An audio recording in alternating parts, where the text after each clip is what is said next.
नमस्कार मंडळी, मी महेश फासाटे. स्वागत आहे आपल्या सर्वांचं आणखी एका नवीन व्हिडिओमध्ये. मंडळी, शिंदे समितीनं शोधलेल्या 57 लाख नोंदी यामध्ये तुमचं नाव आहे का नाही हे जर तुम्हाला बघायचं असेल तर तुम्ही तुमच्या गावची यादी डाउनलोड करू शकता आणि ज्यामध्ये तुम्ही या नोंदी बघू शकता. मित्रांनो, हे कसं करायचं जर तुम्हाला माहीत नसेल तर व्हिडिओ शेवटपर्यंत नक्की पहा आणि चॅनलवर नवीन असाल तर चॅनलला सबस्क्राईब करून ठेवा, जेणेकरून असेच नवनवीन व्हिडिओ आणि अपडेट आपल्याला मिळत राहतील. मंडळी, शिंदे समितीनं शोधलेल्या 57 लाख नोंदी तुम्ही तुमच्या मोबाईलवर फक्त 1 मिनिटामध्ये पाहू शकता. त्यासाठी तुम्हाला तुमच्या मोबाईलमध्ये क्रोम ब्राउझर ओपन करायचं आहे. हे क्रोम ब्राउझर ओपन केल्याच्यानंतर आपल्याला इथं सर्च करायचं आहे https://parbani.gov.in अँड कुणबी.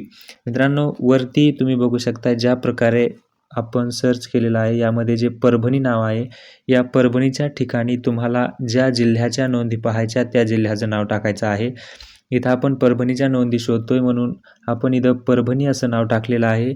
तुम्हाला ज्या जिल्ह्याच्या नोंदी शोधायच्या तिथं तुम्ही तुमच्या जिल्ह्याचं नाव टाका आणि बाकी जशास तशी वेबसाईट इथं सर्च करायची आहे. कुठलाही यामध्ये बदल करायचा नाही. फक्त तुमच्या जिल्ह्याचं नाव परभणीच्या ऐवजी जे तुमच्या जिल्ह्याचं नाव असेल ते आपण इथं टाकायचं आहे आणि आपल्याला इथं सर्च करायचं आहे. सर्च केल्याच्यानंतर गव्हर्नमेंटची ऑफिशियल वेबसाईट ओपन होईल. ही परभणी जिल्ह्याची वेबसाईट आहे, तुमच्या जिल्ह्याची ओपन होईल. यामध्ये थोडंसं आपण झूम केल्याच्यानंतर इथं आपल्याला एक सर्च म्हणून ऑप्शन दिसतंय. हे सर्च ऑप्शन यावरती आपल्याला क्लिक करायचं आहे. या ऑप्शनवरती क्लिक केल्याच्यानंतर इथं आपल्याला सर्च करायचं आहे मराठा कुणबी. मराठा कुणबी इथं सर्च केल्याच्यानंतर वेबसाईट रिडायरेक्ट होईल आणि पुढच्या प्रोसिजरमध्ये चालू होईल. मित्रांनो, रिडायरेक्ट झाल्याच्यानंतर आपल्याला इथे एक ऑप्शन दिसतोय कुणबी जातीच्या नोंदी.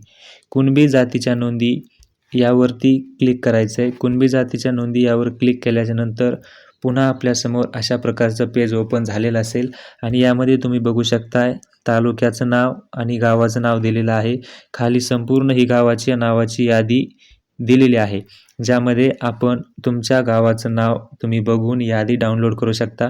यामध्ये पूर्णा जिल्हा असेल, परभणी असेल, सोनपेठ असेल, गंगाखेड असेल, जेवढ्या याद्या सापडलेल्या आहेत, जेवढी नावं, जेवढ्या नोंदी सापडलेल्या आहेत तेवढ्या संपूर्ण यामध्ये दिलेल्या आहेत, ज्याला आपण PDF स्वरूपामध्ये डाउनलोड करू शकतो. मित्रांनो, यासाठी आपण आता एक तुम्हाला डाउनलोड करून दाखवतो. मरडसगाव ज्या गावाची बघायची आहे त्यावरती आपल्याला क्लिक करायचे, तिथली यादी डाउनलोड व्हायला सुरुवात होईल. बघा, अशा प्रकारचं PDF डाउनलोड झालेलं आहे. तुम्हाला वर नोटिफिकेशनमध्ये PDF दिसेल.